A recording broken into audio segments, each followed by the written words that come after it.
Well, friends, I'm several levels of government removed, but I am here because as an elected representative, just as John, I'm quite concerned about the issues that concern me. And part of my role as your elected representative is to listen to you, to hear what your concerns are, and to listen to your points of view, especially on issues that are going to affect our communities here. And it was actually encouraging to hear that John acknowledged that the first mistake was not consulting. We are public officials. In fact, your title is trustee. To maintain that trust, there's a reason that we have and carry some of those titles. To maintain your trust, there has to be that process of consultation.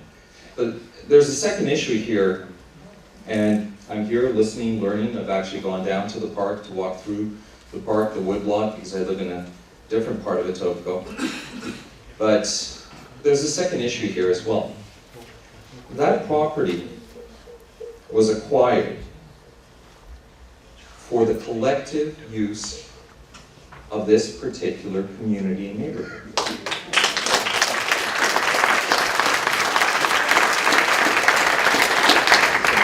It doesn't belong to us elected officials or some bureaucratic department. It belongs to the taxpayers. It belongs to you.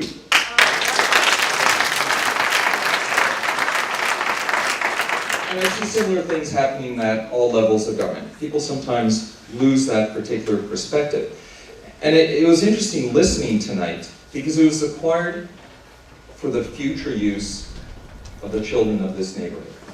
Well, it became clear in 1973 that with the number of children in the neighborhood, a school would not be necessary.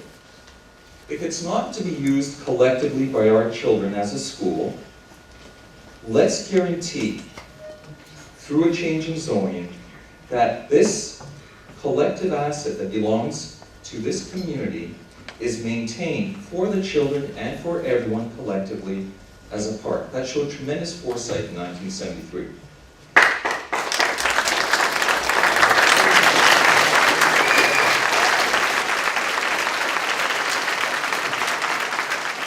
When I think about the start in Heathercrest Park and what was going on, and you came out to the meeting, and we want to thank you for coming out to the meeting. You were the only one that of our elected officials, other than the people from the TDSB that came out, and I know it's not supposed to be a federal matter, but yet you were there.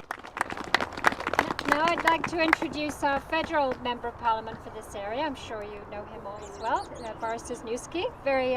Again, a very big supporter of the work that we're doing, often participating in our events, and I know very keen on environmental work and on youth as well. So, welcome.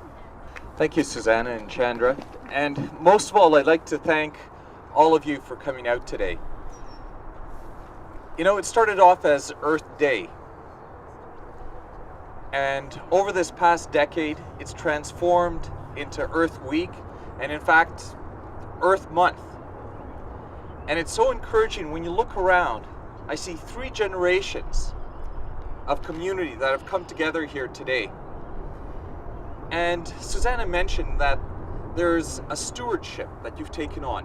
In fact, there's almost a new creed by which we now live.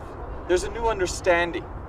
And it's difficult to comprehend the complexities of our relationship with the earth, the air, the water. But sometimes, perhaps, it's not as complicated as we think. And that's why it's so important. And there really is a new creed by which millions and millions of us live by, that we have to take care of the planet. But we also have to do a little more. We have another responsibility because there are other collectives out there, especially our corporate world, that sometimes live by a somewhat different creed. And there's nothing wrong with the profit motive. Our corporate world needs to make profits, but it should be for the benefit of mankind, humankind, womankind, for all of us. It shouldn't be at the cost, profits at the costs of future generations. Thank you so much. Thank you so much to the Conservation Authority, to the Mimico Watershed Group for everything that you do. And let's make it Earth Day every day. Thank you. Thank you very much.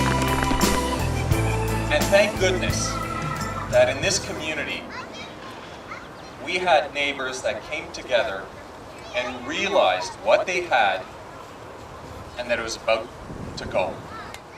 And once a park is gone, it's not coming back. Not only did you save this park, you proved something so critically important at a time when people are cynical about getting politically active. You showed that when you come together as a collective, that grassroots democracy can work. You've just made a great contribution to this neighborhood. There will be generations of children whose quality of life in this neighborhood will be better thanks to what you have all done and achieved. So my hat's off to you. Thank you. You've done something quite incredible, and I'm glad that in a small way I could be a part of it. Thanks.